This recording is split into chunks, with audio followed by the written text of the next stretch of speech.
Oh, we're gonna have dogs starring today. Hi everyone. This is Violet. Oh, I don't know if you can see this one. This is Rosie.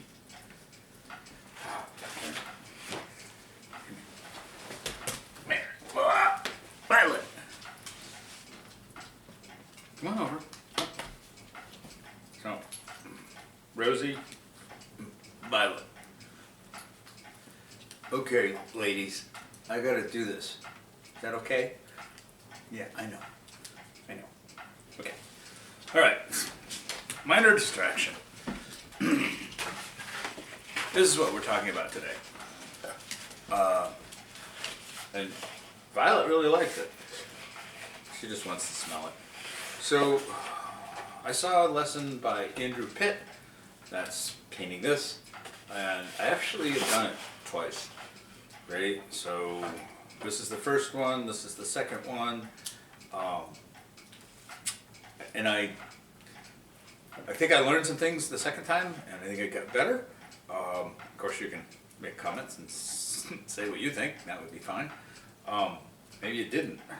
I don't know. I think there are some pieces of this one that are better. Anyways, I don't want to babble forever. Let's get right into it. I go through it high speed. I try to explain things. I don't explain everything. And I apologize up front. It's like 29 minutes long because it was a long painting process. All right, let's get started. Wet. Wet. Wet. Okay, so I already sketched out the drawing on the page, and now I'm filling in the colors. According to the video that this is based on, start around the edge and then go downwards. And he added in a little blue, and I went along with that. This is a very light wash, which will come out basically white.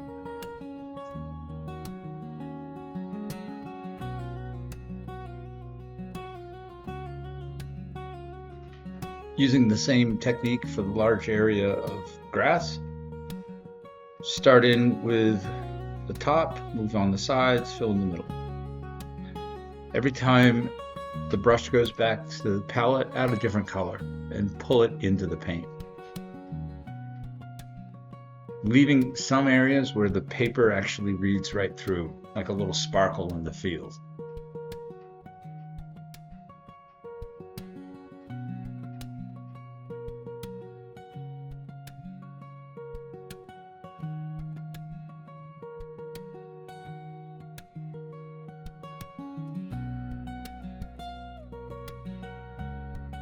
I mixed a neutral color for the roadway, doing the same thing, starting up top and the sides, and then fill it. I apologize up front for the length of this video, but the painting took a long time, so even sped up, it fills a lot of space. Now I followed along the video mostly, but not exactly, and I'll try to remember where I did things a little differently and point them out to you.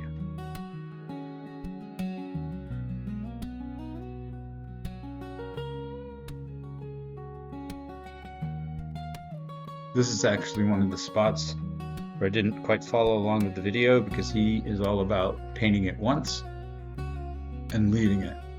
And I'm going over things a little bit here to get the meadow to match a little more on either side of the road. Add a little texture in, clean up around the people there. This is where my not being as experienced, I guess, is showing. So that was a quick show of the palette of the color I'm using for this roof. Try to get this in one big swipe. Obviously I got the edge a little too much, so I used a paper towel to clean it up. And this is the shadow side of the roof and the chimneys.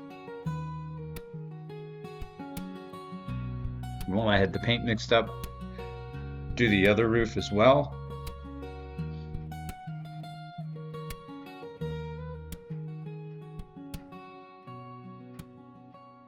As few strokes as possible. adding in some blue to give it a little color and interest. Fill from the top to the bottom.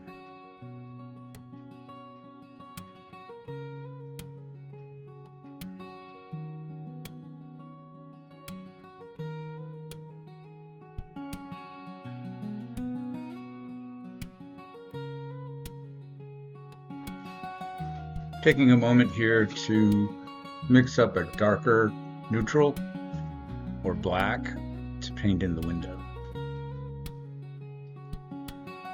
I didn't use neutral straight from the palette. Now there's a bush next to the house. The light is coming from the right-hand side of the page. So start with the lighter color to the right, and then fill in the darker color on the left. And then I actually added salt to give it some texture, which again is something he didn't do in his video.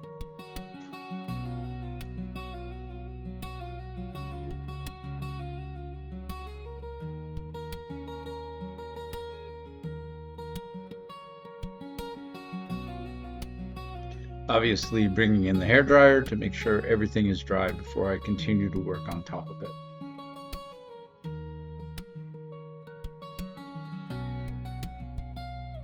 Now I'm mixing up a bluish gray for the shadow of the bush that was cast against the house. So that was some blue, a little bit of red, a little more blue. Make sure I get the right color to get it to a gray.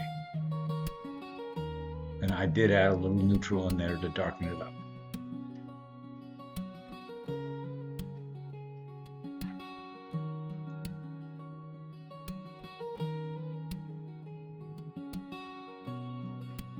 And now just slightly darker to give some shape to the shadow on the grass.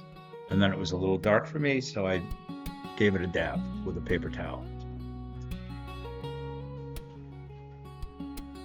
Mixing up a lighter red for the side of the chimney that's actually in the sun.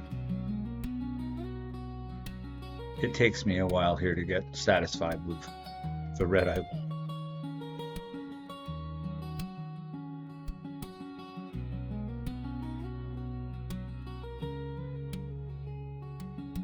I feel like it's important to show things like this to all the rest of us normal humans.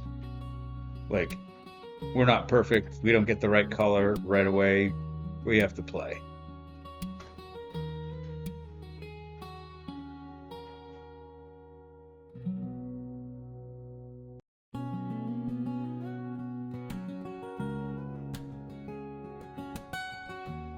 Time to mix up another bluish gray.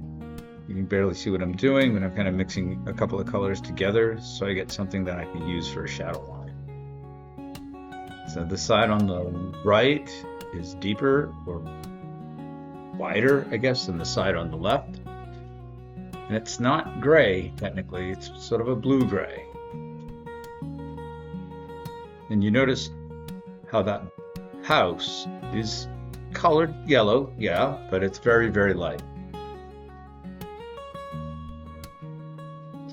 Now I'm using that same color with a little more neutral added into it, so I can do the front face of the house, which is all in shadow.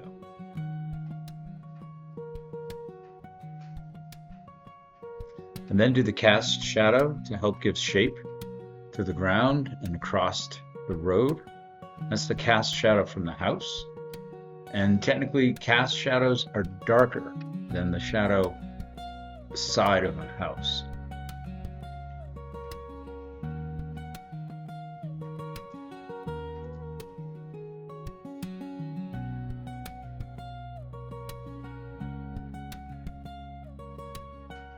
Starting to fill in the barn or the house further down. Obviously, I lost my edge, so I took some paper towels and put it in there. The roof is darker. Go back to the other color for the front face. The two are bleeding in together a little bit. That's okay. And if you notice, I added a little blue in there to bring it into a grayish tone.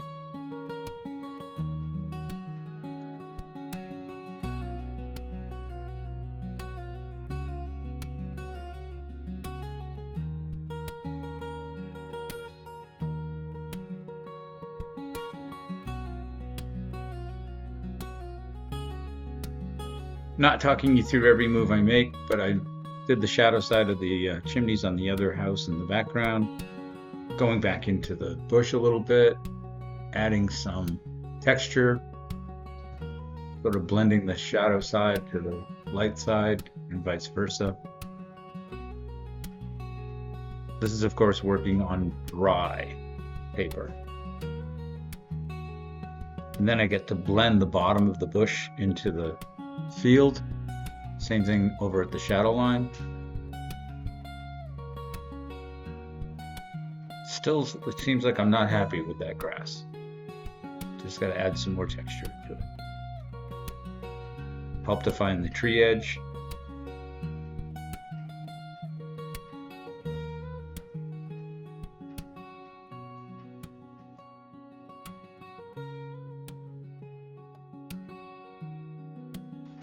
Now right here, I'm spraying the page with a little water, misting it, so I can blend in the paints here on the shadow into the field. And I'm just sharpening up some of the other areas.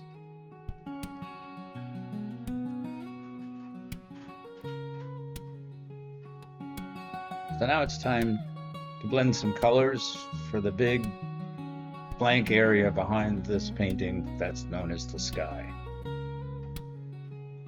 Now I followed along to how this video did the sky, and I'll be honest, I'd probably do it differently if I wasn't trying to learn from this video. I think that I have other techniques that make skies more convincing, but that's probably because of my lack of experience.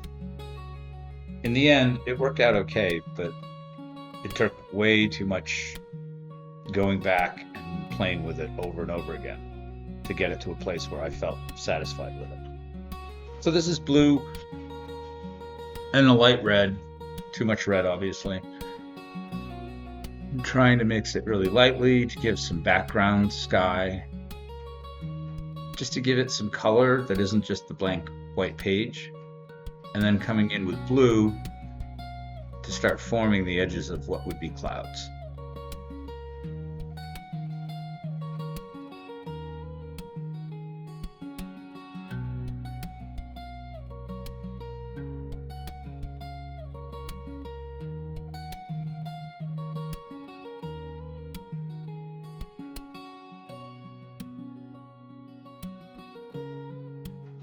So the gray I just did is helping to give definition to the clouds. You always have to define the clouds by the bottom of the clouds. And I'm not going to talk about everything here. I mean, it's pretty obvious what's going on.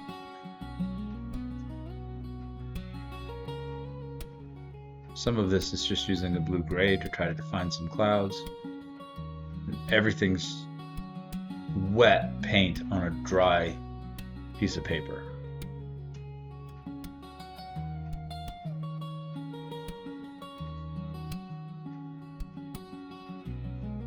And as I get down closer to the horizon, trying to make smaller shapes to form those clouds.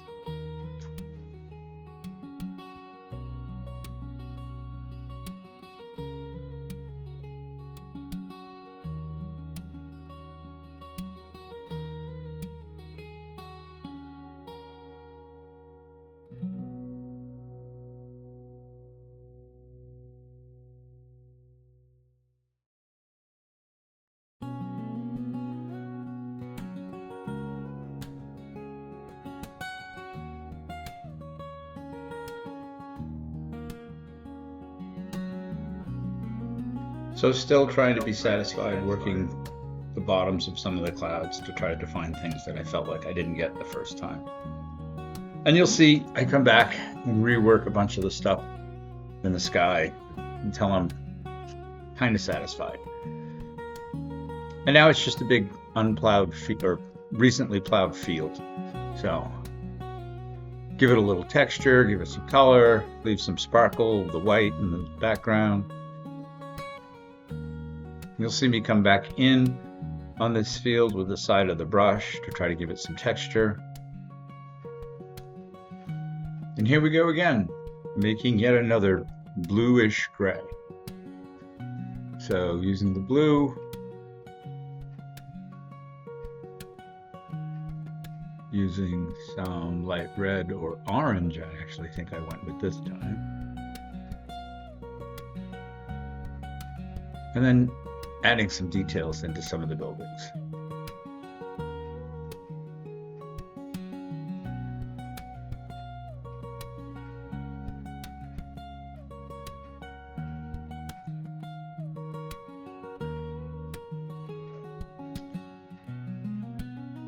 So now some ultramarine, little yellow ochre, little brown. Not sure exactly what color brown that is. I'd have to look at my palette. Sorry about that. But I'm looking to get neutral but relatively dark green, and doing some of the bushes in the background.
And here I'm using some bluish gray that was already on the palette to put in some of the background in the landscape on the left side. So I put sort of a steeple and some hills, just giving an indication of the village and the hills in the distance. I can't help myself but to give a little detail in here, some of it with a pencil even. Again, that was not something that was in the video, something I added.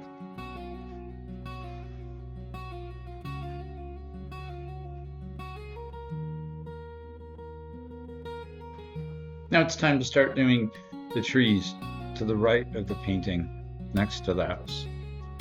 So some ultramarine and yellow to give me a green as a light base. Lots of water so that it's not too heavy, just as a start. And you'll notice while I'm doing this that I also bring in the hairdryer. Again, not like the video, but I'm drying between layers and adding glazes on top.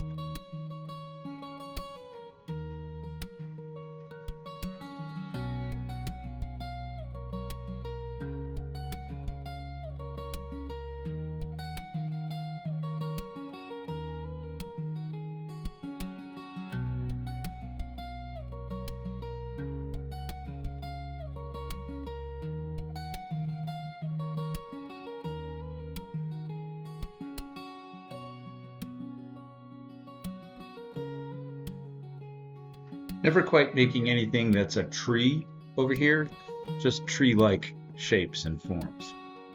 And you notice I negatively painted the fence in, so I painted everything around the fence.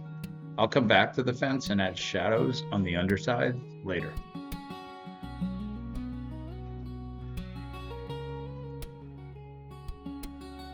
Big variation from the painting techniques in the video I was following.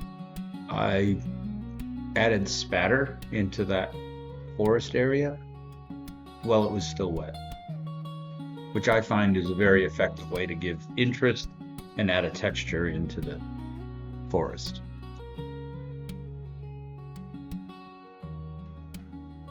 Just made another green to through the tree in the background.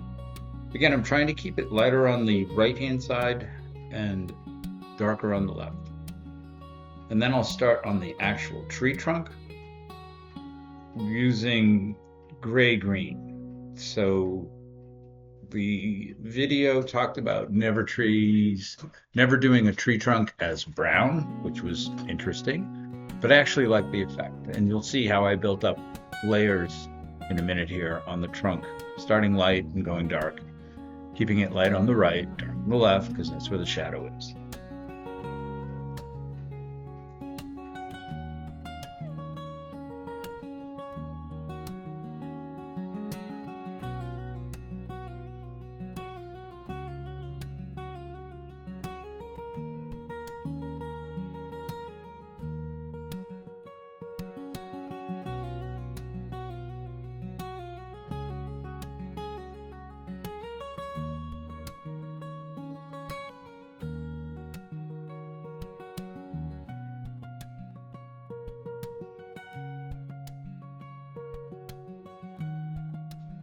So once the tree trunk dries, you can start doing the foliage. So for the foliage, I'm using one of the greens I already had, using a brush on its side and trying to drag it across the paper and let the paper's texture come through to create spots where you see what's going on behind.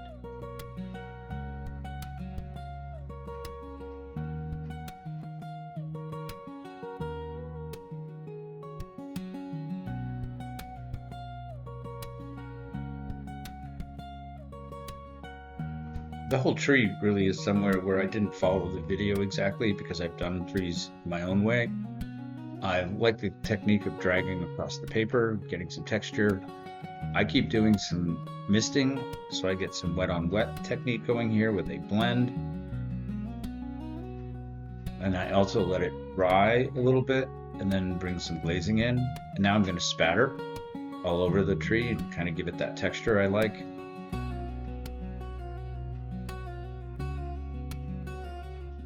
And this helps add depth to the tree. Clean up the spatters that went all over the place. Now we're getting close to being, I won't say done, but having a painting. Adding a few more bushes, giving a few more definitions, shadow lines to the branches on the tree, some individual leaves.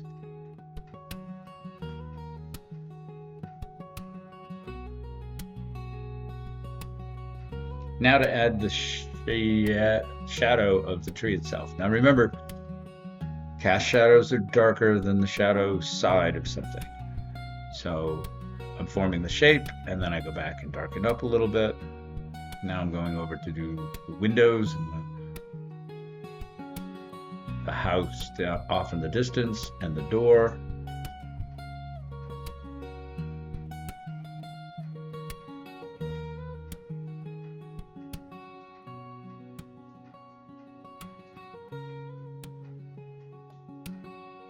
Putting in the sides of the chimneys, sharpening up a few edges on the roofs, blocking the whole painting with my body. And really just kind of trying to find the spots that I think it needs a little more work. The shadow cast by the building.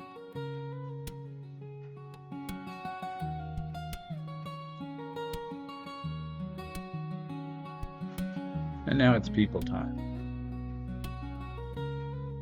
So I made a quick, almost flesh color, and then added faces, gave a splash of color for the lady's dress, to the man's pants, lighter on one side with cobalt blue, darker on the other side in the shade with ultramarine, a few details. People always make me really nervous, but these are so far away, they're almost like just splashes of color, an opportunity to give you a focus point, and then add in the shadow of the people as they walk along. A few more details, put the gutter in, put the shaded side on the fence.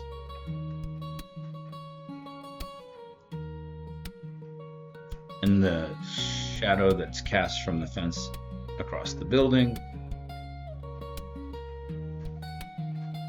And then you'll see a large shadow come across the front of the painting that's actually cast from the side. Like there's a big tree or something that we don't see. That's what I'm doing now. And this helps give some shape to the hill or the pasture. And it helps focus us on what's interesting, or the middle of the picture. And that's it.